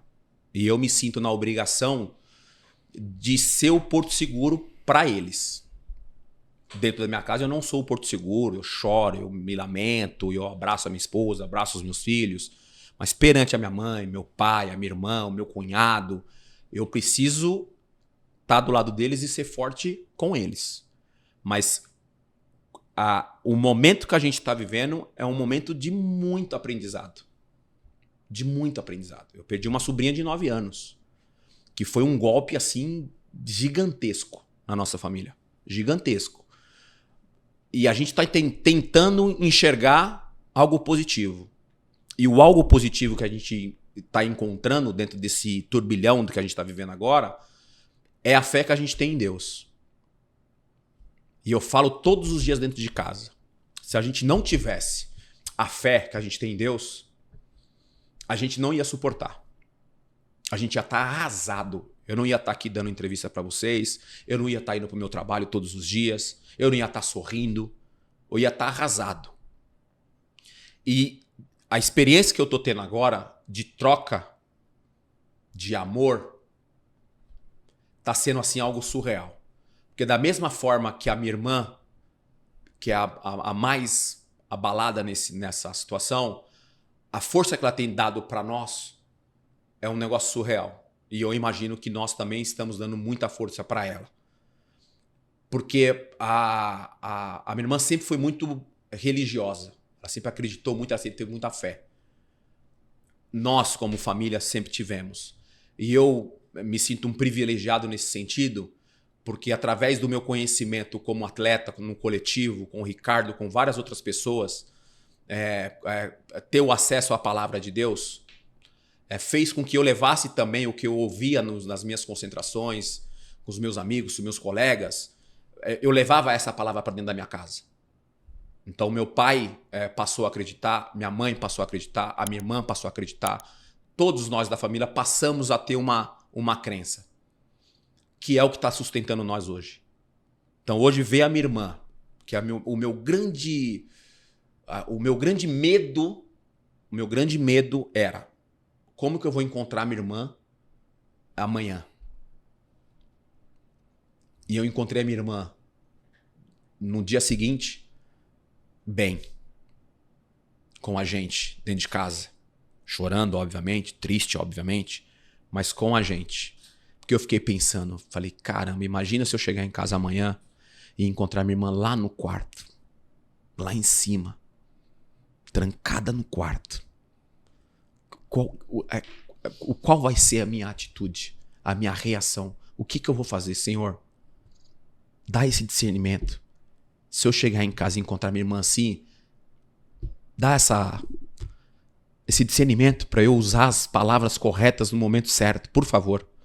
De repente eu chego em casa e sou surpreendido. Encontro minha irmã com meu pai sentado na mesa, com minha mãe, chorando, conversando, lembrando da minha sobrinha, falando de coisas boas da minha sobrinha. E aquilo eu falo, opa, pô, Deus tá agindo aqui, Deus tá fortalecendo a gente aqui. Tá presente aqui. E todos os dias, um dia após o outro, todos os dias, a gente tá conseguindo. Tô chegando em casa, tô vendo a minha irmã esboçando um sorriso, tô vendo a minha irmã começando a comer, tô vendo Então, isso é o poder de Deus. Eu tô contando um testemunho, né? Aqui. É o poder da fé, eu tô contando um testemunho aqui. Eu não falei isso pra ninguém. E a sua dor e o seu testemunho tá sendo um remédio para curar dores de várias pessoas que estão nos assistindo agora. Não tenha dúvida. Porque esse podcast, né, Ricardo? Ele surgiu através de uma dor. Falecimento do meu cunhado, infarto de 40 anos. E Deus deu a inspiração de criar o A Vida no Esporte, através de uma dor. Aí, nós entendemos que a sua dor, a minha dor, a nossa dor, é remédio para curar as dores de outras pessoas. E tem várias pessoas que estão nos acompanhando agora que estão sentindo a mesma dor de uma perda, a dor de uma lesão, a dor de uma rejeição, a dor de ter feito vários testes em clubes e não ter passado, ter sido reprovado e não sabe o que fazer. Hoje você está tendo a oportunidade de tomar um remédio, que é o testemunho do Denilson. Isso está sendo assim um processo muito doloroso para todos nós, mas também prazeroso no sentido de que a gente consegue enxergar o poder de Deus nas nossas vidas ali, nesse momento. Porque se não esquece, pai. Esquece. Eu me sinto na obrigação de fazer um comentário para você, e não é só de forma para te consolar, mas eu conheço a forma com que a sua irmã e o seu cunhado criaram a sua sobrinha. E sei o quanto ela amava muito Deus e o quanto ela participava diretamente, seja nas peças da igreja, né, nos teatros da igreja. Eu sei que ela era muito envolvida com Deus, inclusive ela era um instrumento muito poderoso de Deus, porque Deus usava muito a boca dela para falar com eles. Eu sei disso porque eu falo com seu cunhado. Mas respeitei o luto, não toquei nunca nesse ponto com ele. Eu joguei com ele, é um amigo que eu tenho. Nunca toquei nesse ponto com você, mas uma coisa é certa. Deus permite situações, que a gente viva situações, mas Ele às vezes não nos dá a compreensão toda do porquê, né? Mas como nós estamos tão seguros em Deus, Ele nos dá todo o seu cuidado, suporte e apoio para a gente superar essa dor. O tempo ele vai fazendo com que a gente se acostume com essa dor. Não que a gente esqueça, mas que a gente se acostume com essa dor. Muitas das vezes eu já me peguei chorando pela ausência do meu pai, porque eu queria muito que o meu pai me visse jogar. Eu queria muito que o meu pai fosse no estádio, porque sempre foi o sonho do meu pai que o meu irmão, o primogênito, fosse um atleta profissional. E meu pai se dedicou para que ele fosse, mas quando meu pai morreu em 88, meu irmão abandonou e aí a vida dele virou de cabeça para baixo. E então, só minha mãe, eu dei para minha mãe esse orgulho e fiz tudo o que eu pude por ela. Mas volta e meia eu também me vejo chorando por causa da ausência da minha mãe, porque eu gostaria que a minha mãe estivesse agora presente vendo o meu momento atual hoje. E tá tudo bem, a gente vai encontrar refúgio em Deus, porque Ele de fato nos fortalece e faz a gente entender que um dia nós estaremos todos juntos, né? E aí sim a gente vai entender o porquê que muitos de nós passamos por algumas situações. Sim. Você fala, eu me preparei, eu pensei, eu projetei na minha cabeça o que eu vou falar para minha irmã, e quando você chega lá, é ela que te consola. Porque o estado dela é uma forma de trazer consolo para você, porque você esperava que ela estivesse muito mal. O que seria normal. Exato. Por perder uma filha. Né? Mas conhecendo muito bem a educação que eles deram para sua sobrinha, eu tenho certeza que isso é um consolo e eles também descansam em Deus por isso. E isso tem sido uma troca entre a minha família, né? Enfim, eu, minha esposa, meus filhos, com a minha irmã, com o meu pai, com a minha mãe. Eu falei bem aqui no comecinho que a gente sempre foi isso, né? Não é que a gente está vivendo isso, isso que eu falo é essa união. Não é que a gente está vivendo essa união agora porque perdi a minha sobrinha, não. A gente sempre foi isso. Minha família sempre foi isso aí. E a gente tá mais isso daí, né? Obviamente, quando a minha sobrinha parte, a gente seguramos nas mãos ainda mais fortes, porque, cara, não tem como. Vamos passar por isso aqui junto, fia. Eu chamo ela de fia, né? Falei, vamos passar isso aqui junto. E estamos passando, cara. E aí é isso que o Ricardo tá falando. Tem me surpreendido positivamente a reação da casa dos meus pais. Da minha irmã. Sabe? Isso é muito... Isso é gostoso ver essa fé exalar, sabe? Aflorar. Porque eu falei em algum momento lá, não tava só nós. Eu falei, cara, imagina se a gente não tivesse esse amor com Deus, sabe? Esse temor, né? Essa fé. Sabe? Como que a gente já tá agora, cara? Aí se ouve meu pai uma palavra, pá, minha irmã. Um relacionamento, né? Aí você, cara, é bonito. É bonito de ver, e é isso que a gente tá vivendo agora, sabe? E me alegra o meu coração no sentido de os meus pais e a minha irmã e o meu cunhado também, através... Eles são muito mais da igreja do que eu. Eu, por vários motivos, parei de ir na igreja. Sou muito temente, muito. Sou muito temente. Mas por vários motivos, não sei, às vezes não me sentia muito confortável, porque às vezes eu queria ir ouvir a palavra, e aí alguém chegava e falava, e alguém vinha tirar uma foto e não sei o quê, e às vezes falava a palavra era pra mim, eu falava, pô, não é possível que é pra mim, porque tantas gente aqui, não é possível que tem... E aí essas coisas, eu falei, eu prefiro juntar a minha galera em casa e viver isso dentro da minha casa e tal. Tá bom também, tá gostoso também, mas isso que eu tô vivendo hoje com a minha família não tem...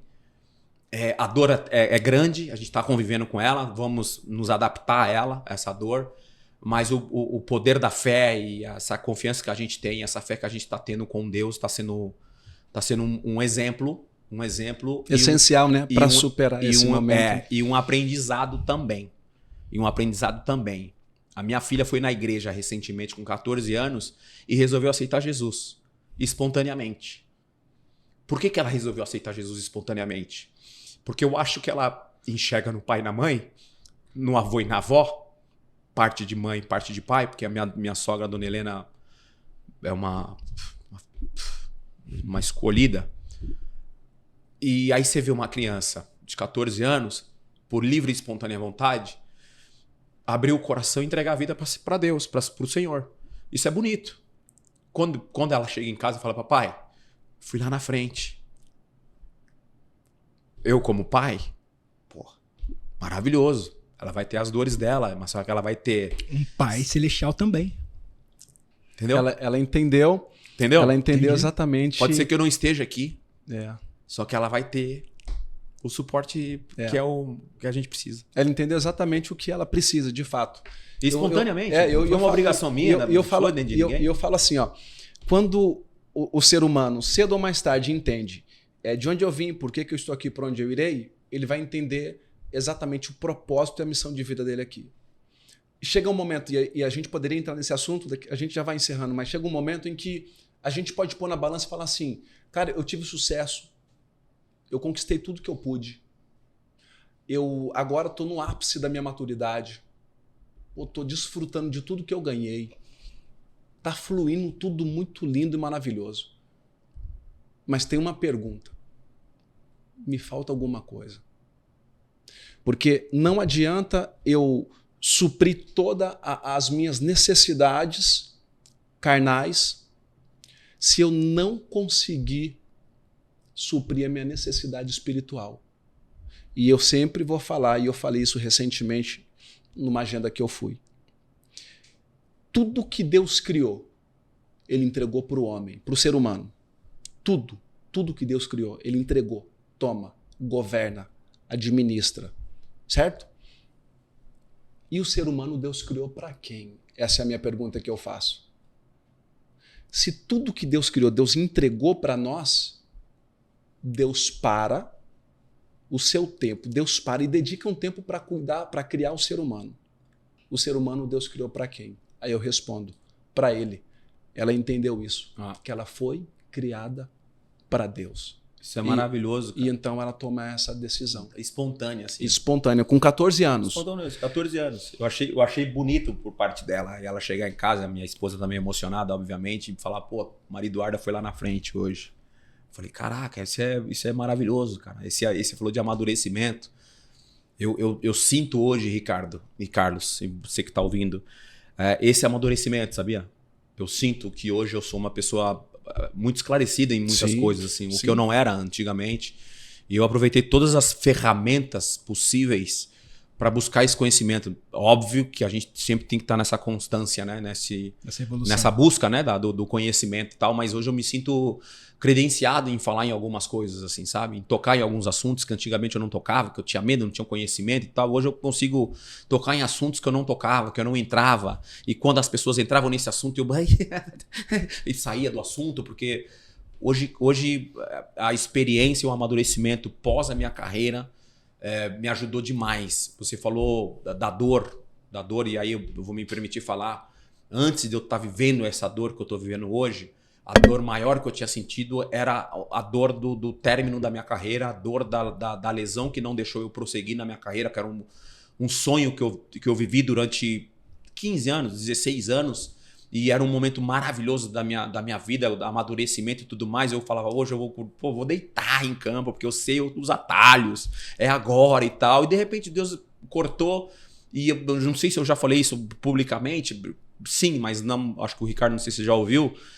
No auge dessa minha indecisão, desses meus sintomas de depressão, eu falei, Senhor, joelhão no chão, falei, Senhor, calma aí, pô. Não dá desse jeito, não dá, pai. Vou aguentar, hein? Pô, ajuda nós. Ajuda nós. Sabe? Me ajuda, mano. Tô, mano, sofrendo. Você é louco, mano. Me ajuda aí, tio. Sabe? E aí você...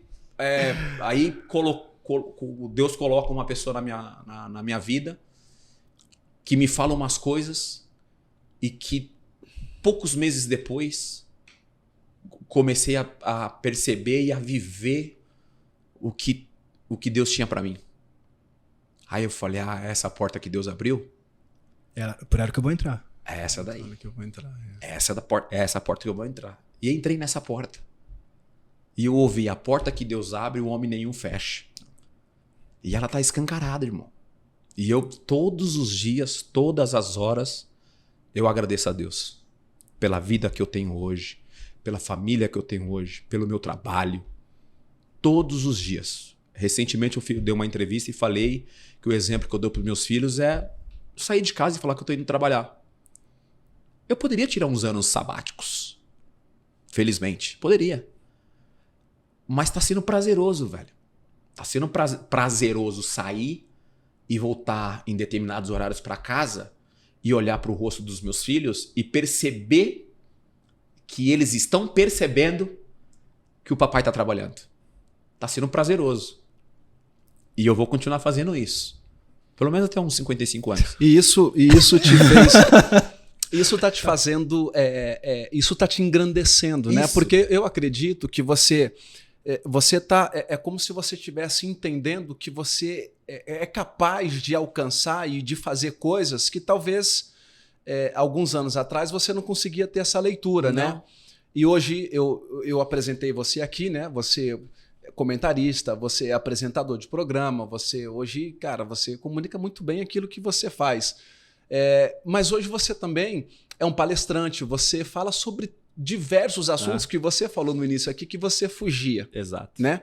Mas hoje não, hoje você se sente capaz, completo, para abordar qualquer tipo de assunto e você Exato. não foge deles.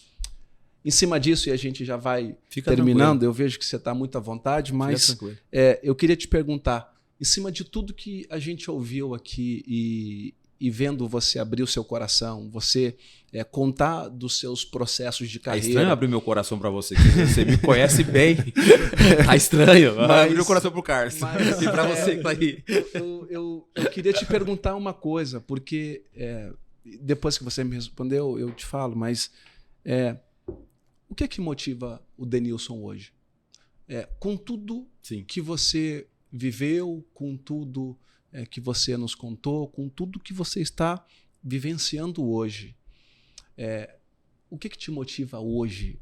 Quais são, qual é o motivo que você tem para continuar acordando A minha família todos aí, os dias de minha manhã família, e mano. saindo para romper? Ricardo, a minha vida, eu passei bom tempo desse podcast sem me emocionar. Porque também é um exercício que eu tô fazendo, né? Não que eu não queira mostrar emoção e meu jeito de ser natural. Porque em algum momento da minha trajetória, eu achei que isso me atrapalhava. E aí também o Dr. Macedo, que cuidou da minha mãe, né, quando ela teve o diagnóstico do câncer, que recentemente completou 11 anos da cura da minha mãe do câncer. E todos os anos, a minha mãe me manda uma mensagem de agradecimento. E eu falo para ela, mas por que você fica me agradecendo? Né? Ela, não, a Deus eu já agradeci e agradeço todos os dias, mas eu preciso agradecer o meu filho que cuidou e me proporcionou um bom tratamento. E naquela ocasião o doutor tinha falado que esse meu jeito de ser ajudaria no estado anímico da minha mãe e automaticamente que ela pudesse ser curada, e felizmente eu tenho minha mãe em vida hoje. O que me motiva ser do jeito que eu sou hoje e continuar sorrindo do jeito que eu tô sorrindo e mostrando a minha emoção do jeito que eu mostro? Porque em algum momento também achei que mostrar minha emoção me atrapalhava e mostrava a minha vulnerabilidade.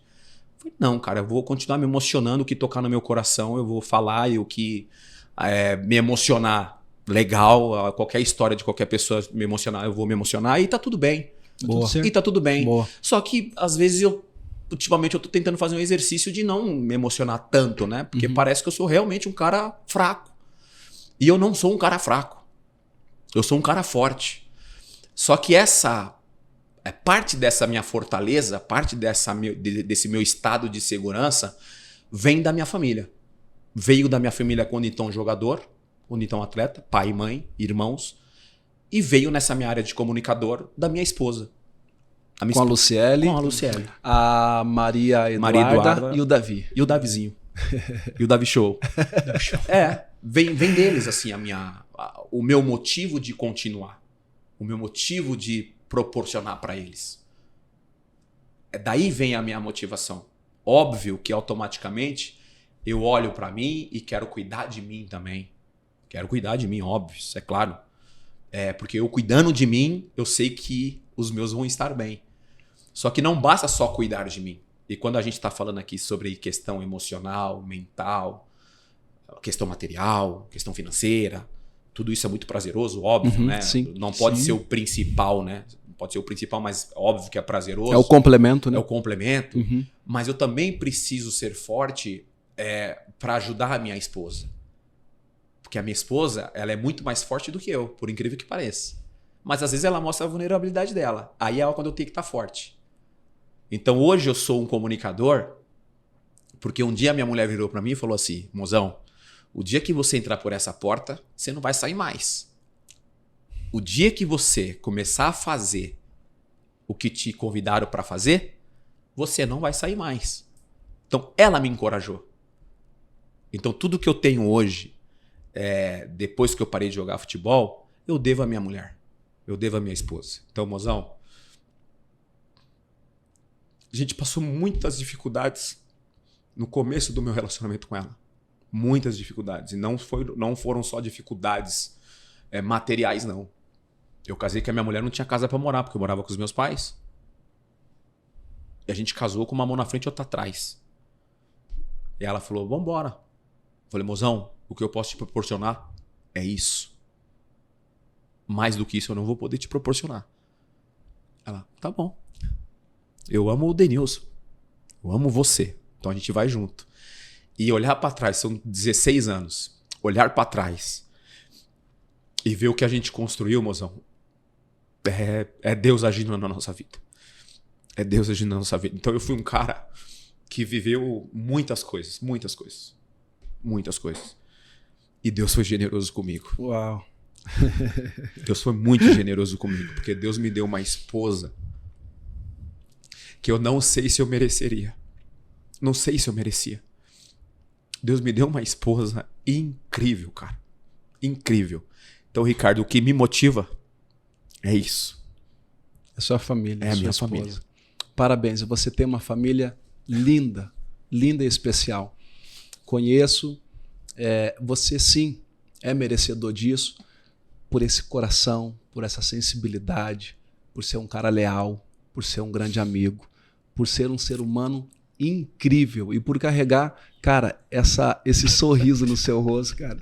Sou apaixonado pelo seu sorriso, cara, porque você me fez dar muita risada, porque eu era um cara muito introvertido, tímido. Quando eu cheguei, você lembra como eu era. E isso mudou muito, assim, a minha vida. E é claro que você é merecedor. Você é merecedor de todas as bênçãos. As bênçãos, a Bíblia vai falar que Deus já liberou. Se Deus já liberou todas as bênçãos, Ele dá a nós a capacidade ou a responsabilidade de trazê-las para a gente materializar e viver essas bênçãos. Porque você falou de emoção e algumas pessoas podem ter te taxado em algum momento ou pode taxar de fraco. Não, não é. Emoções foram dadas por Deus. E se foram dadas por Deus, é para serem vividas. Vou usar isso aí. É para serem sentidas. Vivendo e aprendendo, né? Nada que Deus nos dá é inútil ou em vão. Eu falei isso. Nada. Tudo que Deus nos deu é para a gente viver e sentir. O Cristo poderoso, o Filho de Deus, também chorou, também sentiu dor. E ele era poderoso. Entende? Então, tá tudo bem, não tem problema nenhum. Né? Chorar, né? Não tem problema nenhum, pelo contrário. Para quem vê é só lágrimas, mas para o Deus que recebe são palavras, são orações e tá tudo bem. Mano, obrigado, de verdade. Você é um cara incrível. Demais, obrigado por ter aceito esse convite, por ter compartilhado com todos esse conteúdo, a sua história. Tanta coisa para falar, né? Tanta coisa para falar, né? E hoje você entende a importância disso. Entendo, Ricardo. Hoje você é esse instrumento. Hoje você através do Jogo Aberto, através dos podcasts que você apresenta e do seu também, que eu já estive lá com você batendo um papo e me emocionei também. Então, parabéns, porque através dessa ferramenta, nós estamos, você, através da sua história, alcançando muitas famílias. Tem muitas pessoas que vão mudar a forma de agir, a forma de falar, a forma de educar, a forma de administrar, a forma de planejar a vida deles por causa da sua história que foi compartilhada com a gente hoje. Todos nós que nos tornamos pessoas públicas, Carlos se tornando pessoa pública, enfim, te falando agora porque eu não te conhecia antes, o podcast vai te levar ao infinito, né? A lugares que provavelmente você não conseguiria ir. A gente passa a ser um exemplo para as pessoas. E houve um momento que eu demorei a entender isso também, né? De que hoje eu sou um exemplo para as pessoas. Nós, como pessoas públicas, em algum momento alguém se espelha, alguém quer copiar, alguém quer falar, alguém quer agir da mesma forma que a gente. Então a gente precisa ter muito cuidado no que a gente faz, no que a gente fala, nas ações que temos. Porque alguém vai querer fazer a mesma coisa. Então essa responsabilidade eu entendi rápido, ficou mais aflorado. Volto a falar aqui sendo repetitivo por causa dos meus filhos, obviamente. Sim. Mas você que é um jogador de futebol profissional, você que é uma pessoa pública, que eu ouvi já diversas vezes, eu ouço, né? Eu não sou Zé pra ninguém não, pô, tá maluco? Eu não sou Zé pra ninguém não. Para, não me segue aí que eu não sou novela e tal. Você é exemplo. Então cuidado com as tuas ações, cuidado com as suas narrativas, com as suas falas, porque alguém vai querer fazer a mesma coisa que você está fazendo. Eu acho que é isso. Agradeço a participação também, que agora o Ricardo é um dos âncoras também, né? Que vai participar junto com a gente. Tá bem servido. Que Deus abençoe grandemente a sua vida, a sua família. Que tudo que você expôs, falou, deu para essas pessoas que estão nos assistindo, que Deus lhe dê em dobro. Eu quero fazer uma pergunta. Há vida no esporte? Pô, você é louco. Para encerrar? Há vida no esporte e continua sendo a minha vida. O esporte continua sendo a minha vida. Assim, eu não seria assim, nada se Deus não tivesse me dado esse dom de ter sido um jogador de futebol, de ter sido um atleta de futebol. E o esporte, além de ter sido a minha vida, de continuar sendo a minha vida, pode ser a vida de muitas pessoas. Dentro do esporte você consegue realizar o seu próprio sonho e automaticamente proporcionar para as pessoas que você gosta, para o seu entorno também uma vida melhor. Eu sei que está encerrando, mas viemos de periferia. Viemos do nada. Viemos do nada. É muito difícil você encontrar oportunidade na periferia. Muito difícil, porque é um mundo muito pequeno e o que você enxerga ao seu redor é só coisas pequenas, oportunidades pequenas. Então a gente, como pessoa pública, a gente tem o direito, e de que pessoas que viemos ali da periferia, a gente tem o direito, a obrigação de falar sobre a periferia para que outras pessoas olhem para a periferia com um olhar diferente e dê oportunidades, porque tem muita gente boa. Tem muitos talentos, muitos segmentos. Tem muitos talentos. Tô errado, Ricardo? Em todos os segmentos, você tá certinho. Todos. Que as pessoas olham para nós como atleta e eu quero ser jogador, mas cara, tem infinitas oportunidades dentro da periferia e eu me sinto na obrigação de todas as vezes poder falar e tentar abrir os olhos das pessoas em relação a isso. E você que mora numa periferia, abra mais a sua mente, abra mais os seus olhos. Porque eu saí de uma periferia, Ricardo Oliveira saiu de uma periferia, provavelmente você saiu da rua. Então você é um exemplo ainda muito melhor do que foi eu, do que foi o Ricardo Oliveira, mas assim, se estiver mentindo, você pode me corrigir. A oportunidade também dentro da periferia. E se não deram oportunidade para você, crie você a própria oportunidade. Leia, estude, tenha ambientes diferentes, conecte com pessoas que estão numa frequência maior do que a sua. Plante agora que lá na frente você vai colher. E principalmente, não desista. Você desistindo do teu sonho, as pessoas que estão te analisando vão desistir também. Persevere que Deus é contigo. Denilson. Posso falar um negocinho rapidinho, Ricardo? Pode. Fica à vontade. Essa linguagem corporativa, a gente está numa época e num momento que muitos coaches motivacionais. E eu respeito todos. De verdade, eu respeito todos. Cada um tem o seu caminho, tem o seu propósito. Eu respeito todos.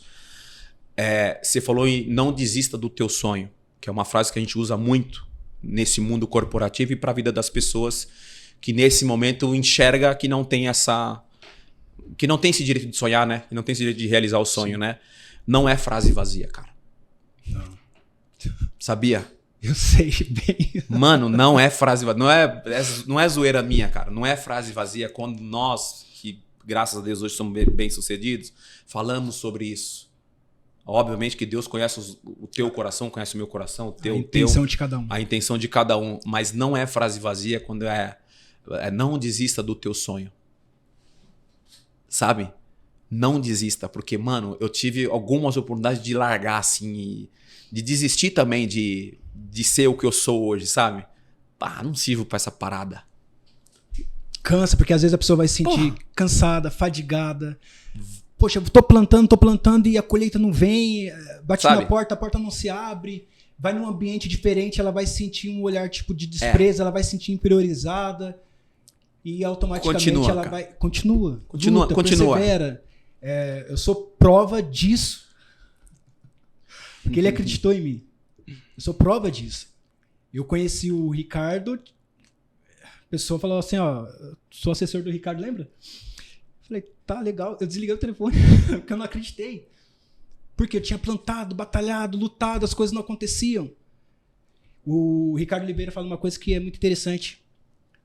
Demorou 20 anos pro de repente acontecer. Não foi 20 anos? Exatamente. Quantos anos demorou pro de repente acontecer na vida do Denilson?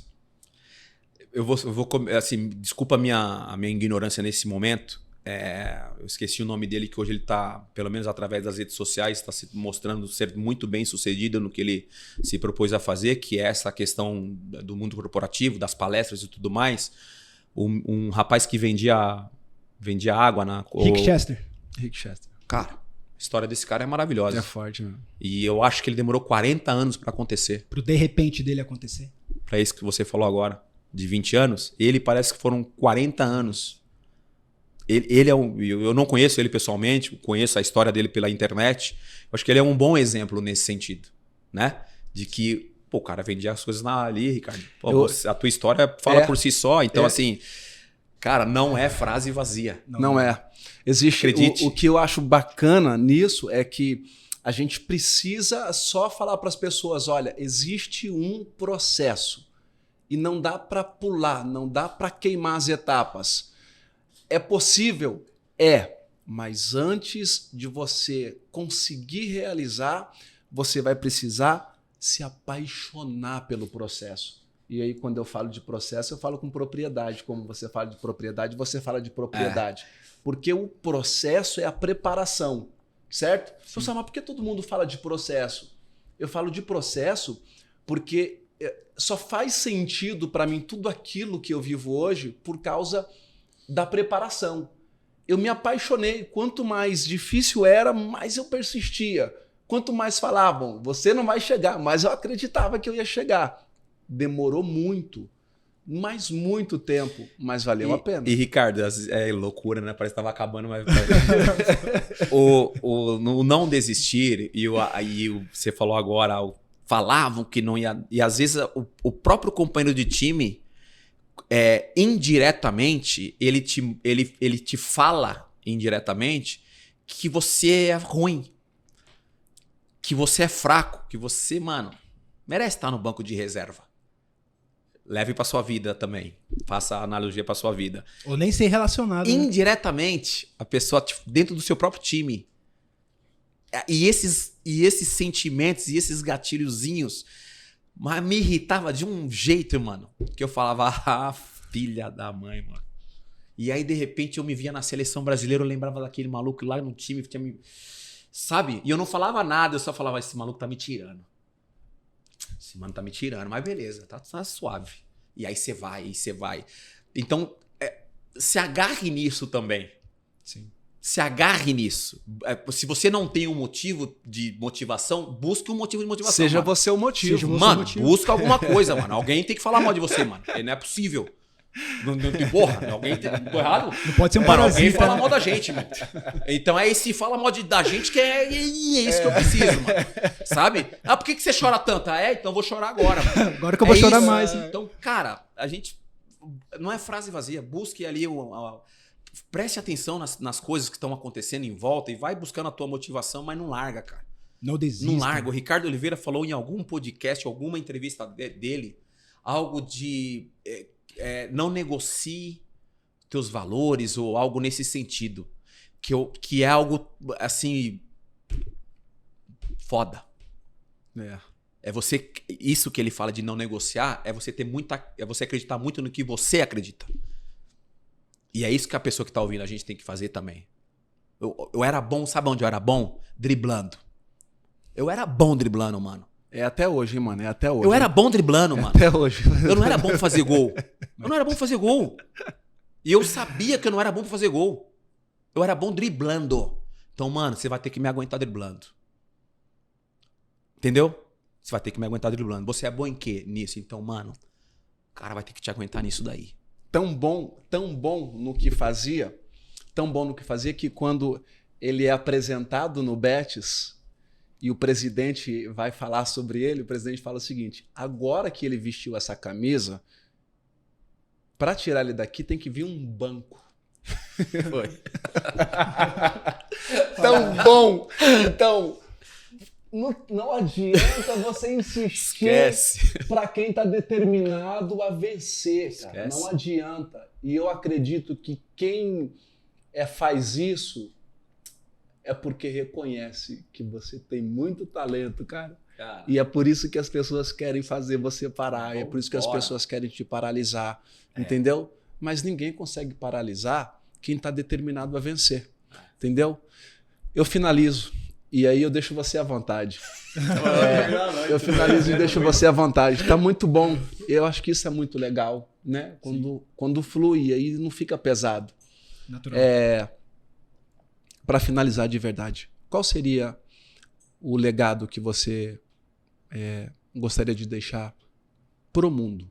Eu não estou dizendo só para a sua família, que já é incrível, eles amam o pai, o esposo, a referência que você é, mas para o mundo, porque você alcançou o mundo e você tem outros mundos que são ciclos de amizades que você frequenta, né, amigos. Mas qual seria o legado do Denilson que você gostaria de deixar para o mundo? Um dia as pessoas irão se lembrar de você. Eu, carinhosamente, eu postei a minha participação no seu podcast, aquele momento em que você fala de mim, e eu deixei a pergunta assim, olha, se você não existisse, que falta você faria no mundo? Mas não é essa a pergunta. Que legado você gostaria de deixar para o mundo, Denilson? Ricardo, é uma boa pergunta e me sinto bem confortável em responder essa pergunta. Eu quero que as pessoas lembrem de mim. Quando eu vou palestrar, por exemplo, eu falo assim, eu não quero que vocês me enxerguem como um moleque que saiu da periferia e me olhem com um olhar, sendo redundante, de puta, coitado, mano, saiu da periferia. Não, eu quero que vocês olhem pra mim e falem, caraca, esse cara é embaçado. Esse cara saiu da periferia e ganhou o mundo, mano. É assim que eu quero que as pessoas lembrem de mim. De um cara que saiu de um bairro difícil, de um bairro pobre, sem nenhuma perspectiva de dar certo, e que o mundo conhece. Legal. Que o mundo conhece. Uma vez me perguntaram, há quanto tempo você não entra no lugar e as pessoas não te reconhecem? Eu falei, caraca, boa pergunta, porque desde os meus 16 anos que eu faço o meu primeiro jogo como profissional e me torno uma pessoa pública, apareço na Globo, o Galvão fala de mim, a partir daquele dia em diante, eu não sei mais o que é entrar num lugar e não ser reconhecido. E não ser reconhecido. Então, em todos os lugares que eu entro hoje, eu sou reconhecido. Sabe o que é isso? É poder posicional e poder pessoal. O poder posicional você perdeu lá quando você se aposentou em 2010. Você perdeu o poder da posição. Eu perdi o ano passado, certo? Tá garoto. Mas o poder pessoal, ninguém arranca de você. Porque você sabe quem você é. É isso. Você entende a força que você tem. Então, aonde você chega, as pessoas vão sim te reconhecer, porque você tem esse poder pessoal. E se não fosse assim, você não teria problema com isso também, porque você não tem esse problema com o seu eu. Você sabe quem você é e tá tudo bem. Então, é esse o poder que você tem. Onde você vai, as pessoas irão te reconhecer, porque você não perdeu esse poder pessoal. O poder da posição ficou lá para trás, mas o poder pessoal continua com você e vai continuar aonde você for. Mas esse legado de deixar é a forma que eu conduzi minha trajetória toda como profissional e como pessoa, que é o mais importante, que é o que continua, na verdade, né? O profissional já ficou para trás. Então a lembrança que eu quero deixar e o legado que eu quero deixar é de um cara que saiu de uma periferia, que carregou com ele ao longo de X anos valores que ele aprendeu dentro da casa dele, dentro do lar dele, que ele transferiu para os filhos, transferiu para a família, que os meus filhos continuem dando essa sequência nesses valores que eu adquiri dentro de casa com os meus pais, que as pessoas tenham isso em mente. O dia que Deus achar que é o meu momento de ir, eu quero que as pessoas lembrem de mim dessa forma. De um cara engraçado, de um cara legal, de um cara do bem e que aflorava nele a humildade e a simplicidade das coisas. Isso é verdade, isso é verdade. E para você que acompanhou o podcast A Vida no Esporte, Educando Campeões, eu gostaria que você ficasse com essa história, com esse legado. A dor é a alma dos campeões. Sim, todos aqueles que vencem, todos aqueles que venceram, tiveram que lidar e caminhar com as suas dores. Está aqui esse grande campeão, esse grande ser humano, essa personalidade do mundo, não só é patrimônio brasileiro, mas é uma personalidade do mundo, deixando esse legado para vocês, essas histórias. Dani, muito obrigado. Carlos. Muito bem, Deus abençoe. Valeu. Espero que vocês tenham gostado aí da resenha. Maravilha. Valeu, gente. E, tamo junto. Dr. Carlos, para quem quer conhecer um pouquinho mais do nosso podcast, das redes sociais, deixa aí o... Você que quer acompanhar, se inscreva no canal A Vida no Esporte no YouTube e siga nós nas redes sociais no Instagram, A Vida no Esporte. Deus abençoe vocês. Tchau. Valeu.